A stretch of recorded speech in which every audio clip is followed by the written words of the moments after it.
Mes amis, chers publics, chers auditeurs, bonjour à tous. Merci à vous tous d'être toujours fidèles à cette chaîne et d'être de plus en plus nombreux à nous rejoindre sur cette chaîne. Donc pour les personnes qui nous rejoignent, je suis Jean et sur cette chaîne, j'anime énormément de débats. Donc des débats sur le plan juridique, c'est certain, sur le plan social, sur le plan économique. Et puis, évidemment, de temps en temps, nous faisons des lives pour parler de beaucoup de choses et aussi de ce qu'on appelle le Congo-SA. Ben écoutez, sans plus tarder, avant d'aborder cette émission, je vous propose de liker, partager et commenter cette publication. A tout de suite. Les amis, vous avez été très nombreux à attirer mon attention sur le dénommé Balthazar, qui fait tant parler de lui depuis des jours et des jours, depuis plus d'une semaine d'ailleurs. Et ben j'ai décidé d'en parler, et ben vous allez être gâtés, donc dans le cadre de cette vidéo, je vais être quand même un peu court. Et puis, lors du live, vous aurez tous l'occasion de venir vous exprimer. Donc, hommes, femmes, venez donc ce samedi à 22 h, lors du live que j'organise sur Balthazar, le sucre des femmes mariées. Alors, n'hésitez pas, ça va être vraiment passionnant parce qu'on ne partage pas du tout les mêmes avis sur le sujet. Alors, aujourd'hui, dans le cadre de la vidéo, je vais juste aborder quelques aspects de cette affaire. Il y a l'aspect social, il y a l'aspect juridique, il y a l'aspect aussi, a priori, spirituel. Les amis, accrochez-vous bien. Alors, qui est ce monsieur Balthazar? Monsieur Balthazar, semble-t-il, a des postes très très importants dans la sphère politique. C'est un Guinéen et il connaît énormément de monde. Alors, qu'est-ce qui s'est passé? Bah écoutez, vous en avez entendu parler en long et en large. A priori, il s'est fait plaisir, on va dire ça comme ça, avec plus de 400 femmes. Et parmi ces femmes-là, il y a des femmes très très importantes, des femmes de ministres guinéens, des femmes très très importantes, etc. Alors, ce qu'on va faire, c'est que la première chose à voir dans le cadre de cette vidéo, c'est l'aspect évidemment social. Monsieur Balthazar a-t-il commis une faute sur le plan social? Est-ce que ce que monsieur Balthazar a fait est immoral ou pas? Vidéo. Il y a beaucoup de femmes qui encouragent en commentaire et disent que non, Balthazar, il est bien. Les hommes qui n'arrivent pas à s'occuper de leur femme à la maison, là, on va vous montrer, c'est comme ça, c'est comme ça. Mais je vais vous dire une chose, chères femmes, chères dames qui regardez. Un homme un Africain surtout, ne peut jamais être traité d'infidèle.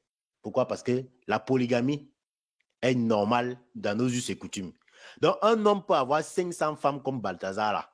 500, donc, il peut être marié avec 500 maîtresses. Jamais on va le traiter d'infidèle. Jamais on va le jeter à la vindicte populaire. Jamais il n'aura honte d'avoir plusieurs, c'est pas trop plusieurs maîtresses, ou bien plusieurs femmes. Mais une femme, trompe ton mari une seule fois. Quand on te colle, il y a l'étiquette de femme infidèle. Le résultat est là. Vous avez entendu, non? Celle qui était la femme de je ne sais pas qui là-bas, on dit qu'elle s'est donnée la mort. Pourquoi? Parce que ce n'est pas facile de vivre avec une telle étiquette. Et c'est pour ça que quand je vois les femmes venir encourager les histoires là en commentaire, j'ai ri. Essayez. Essayez et vous avez la malchance. La malchance que nous tous, on a de nos jours, c'est qu'il y a les réseaux sociaux, il y a Internet, il y a tout ce qui est derrière là.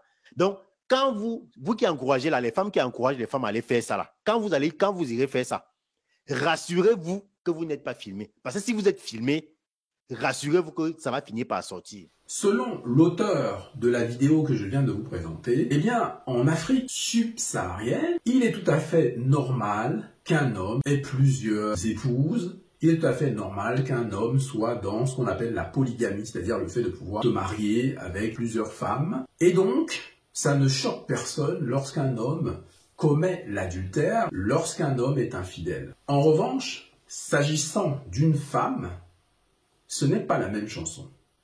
Et lorsque la femme, elle est mariée, c'est un fait aggravant.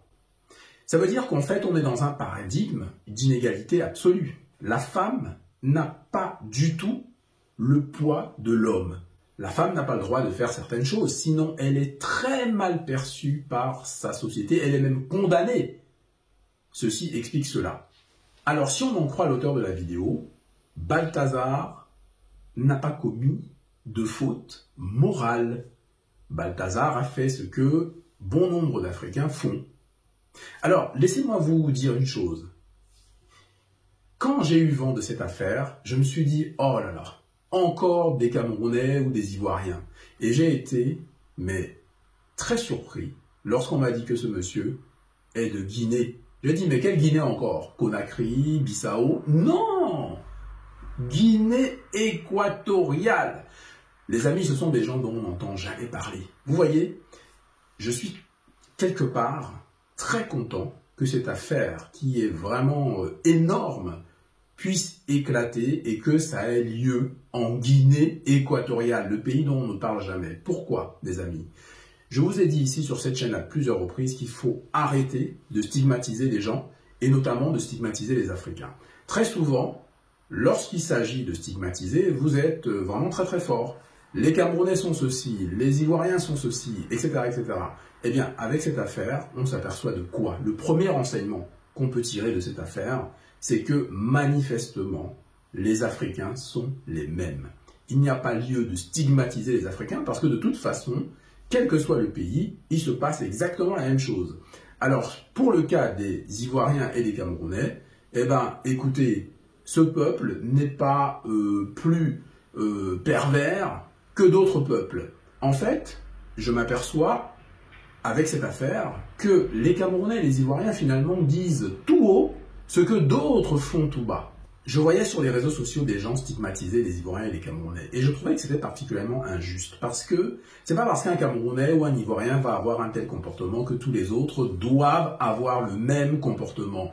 Les gens sont différents. Même si dans leur propre pays, il y a de la fémania, il y a des pervers narcissiques, etc. Ça ne veut pas dire que tous sont des fémanes ou alors des pervers narcissiques. Regardez bien ce qui se passe aujourd'hui, c'est énorme, c'est énorme. Vous voyez, et il s'agit de quoi? De la Guinée équatoriale. Et à quel niveau, les amis? Au niveau le plus haut. C'est-à-dire, ça se passe dans les instances gouvernementales, etc., etc., etc. Donc, c'est énorme, les amis. Alors, le premier enseignement qu'on peut tirer de cette affaire, c'est qu'il faut arrêter de stigmatiser les autres Africains. Parce que là, eh ben, vous voyez que ça n'a rien à voir. Et je suis très content, d'ailleurs, que ça se passe en Guinée équatoriale, parce que ça va faire taire toutes les mauvaises langues qui nous massacrent à longueur de journée. C'est vrai, les amis, je vous en ai jamais parlé, mais il y a des moments, on rencontre des gens, on a honte même de dire qu'on est d'origine camerounaise. Vous vous rendez compte? Parce que automatiquement, tout le monde va vous stigmatiser. Origine camerounaise, origine ivoirienne notamment. Cette affaire nous permet de comprendre une chose, le premier enseignement. Il faut cesser immédiatement de stigmatiser les Africains, et notamment certains peuples comme la Côte d'Ivoire et le Cameroun. Souvent, tout ce qui se passe de mauvais, c'est les Camerounais, c'est les Ivoiriens. Alors que là, regardez ce qui se passe, rien à voir, pas de Côte d'Ivoire, pas de Cameroun. Là, il s'agit de Guinée équatoriale pour l'affaire la plus catastrophique qui soit en termes d'image. Et je trouve que c'est très très riche en enseignements parce que les amis, il me semble que je vous l'avais peut-être dit lors d'un live, souvent je me retrouve dans des situations où je suis moi-même gêné. Les gens, à partir du moment où vous leur dites que vous êtes d'origine camerounaise, ils vous regardent avec beaucoup de suspicion et ils commencent à avoir des préjugés. Et lorsque vous rencontrez des gens, par exemple si vous voulez séduire une femme, quel que soit le lieu, à l'extérieur, dans n'importe quel lieu, sur les réseaux sociaux, sur les sites de rencontres, etc. À partir du moment où vous dites que vous êtes Camerounais, Ivoirien, et peut-être même un peu Congolais, eh ben, vous êtes banni, vous êtes out. Parce que les gens estiment que le Cameroun, la Côte d'Ivoire et peut-être le Congo, ce sont les pays catastrophiques. Ce sont les 3 C, en fait. Donc, il faut éviter les 3 C. Et souvent, on parle de l'Afrique centrale avec beaucoup de mépris. On dit que oui, les gens, c'est le bordel au niveau de l'Afrique centrale, et les autres, on est vraiment très bien, on est bien éduqués, on est prudes, etc. Bah, il n'en est rien, en fait. Donc, ça se voit aujourd'hui. Aujourd'hui, on le voit, il n'en a rien. Maintenant, l'auteur de la vidéo va nous parler de l'aspect spirituel. Et il y a aussi une autre facette que les gens prennent à la légère, c'est le volet spirituel.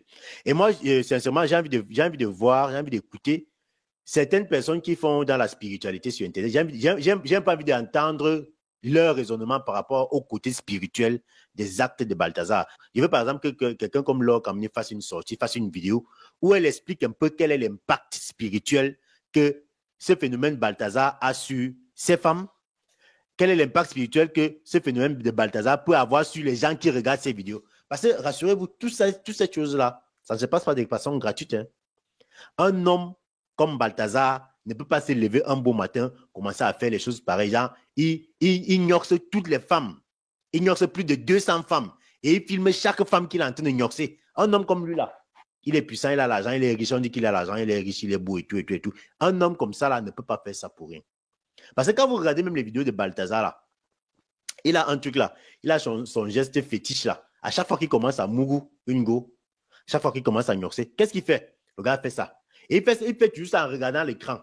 Il mouille et il met la salive sur ses mains, ses doigts là. Après, il envoie là-bas. Il envoie chez la femme là-bas. Et quand il le fait, il est en train de faire les incantations. Regardez bien les vidéos. Quand il le fait, il est en train de parler dans le cœur, mais ses lèvres bougent. Toi, la femme, toi, tu es là-bas, tu es concentré, tu ne vois pas ce qui se passe derrière toi. Mais quand il le fait, il mouille comme ça, il met. Et quand il commence à pédaler là, le gars, il fait des incantations. Regardez bien les vidéos. À chaque fois que le gars fait ce geste-ci là, il met là-bas, il commence à pédaler. Le gars, il fait les incantations. Il parle là, il bouge seulement les lèvres. Toi qui es là, il y a seulement mot, mais tu ne sais pas ce que le gars est en train de tirer sur toi. Tu ne sais pas les énergies négatives ou positives qu'il est en train de mettre sur toi. Et tu vas arriver dans ta maison là-bas, dans ton foyer, tu peux donner ça à ton mari. Il dit qu'en effet, lorsque Balthazar est dans ses œuvres rocambolesques, eh bien, il fait toujours le même rituel et il fixe la caméra d'une certaine manière.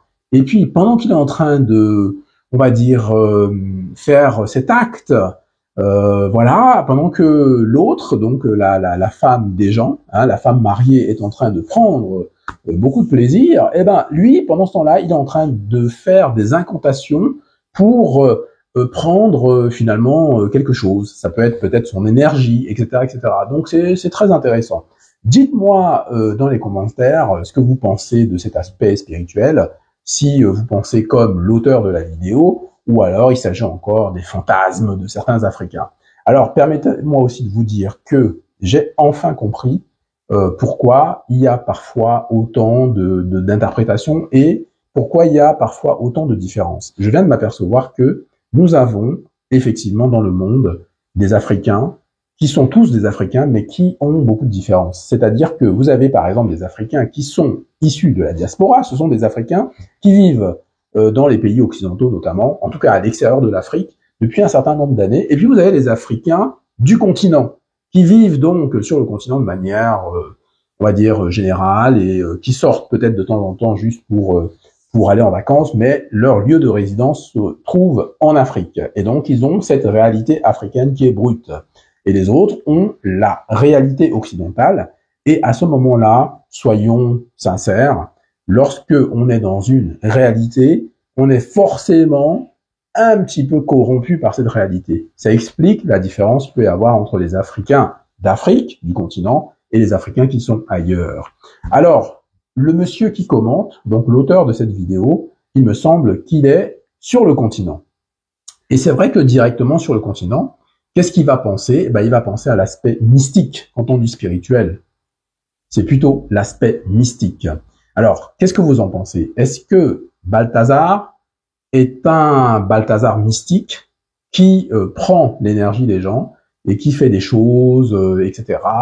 Ou alors, c'est un rituel plutôt de Mourouli et n'oublions pas que ce monsieur faisait des vidéos pour quand même les vendre. Hein, donc, il avait un but quand même marchand. Hein, c'était pas juste pour prendre son plaisir, mais en réalité, à chaque fois qu'il avait des femmes mariées, c'était des clientes en fait, parce que en même temps, il avait des gens qui étaient prêts à acheter ce genre de choses, c'est-à-dire acheter finalement la tromperie, l'infidélité, acheter ces images-là de femmes mariées à des grands, parce que c'est pas simplement des femmes mariées, ce sont des femmes mariées à des grands. Les amis, écoutez, je vous remercie d'avoir suivi cette émission, cette vidéo.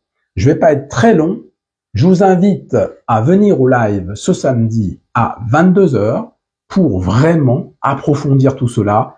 On va vraiment faire un débat incroyable et on va brosser tous les aspects. Par exemple, sur l'aspect juridique, j'en ai pas parlé dans le cadre de cette vidéo, mais on va essayer de voir qui est responsable, de quoi, etc. Pourquoi? Parce qu'il y a eu des développements, les amis.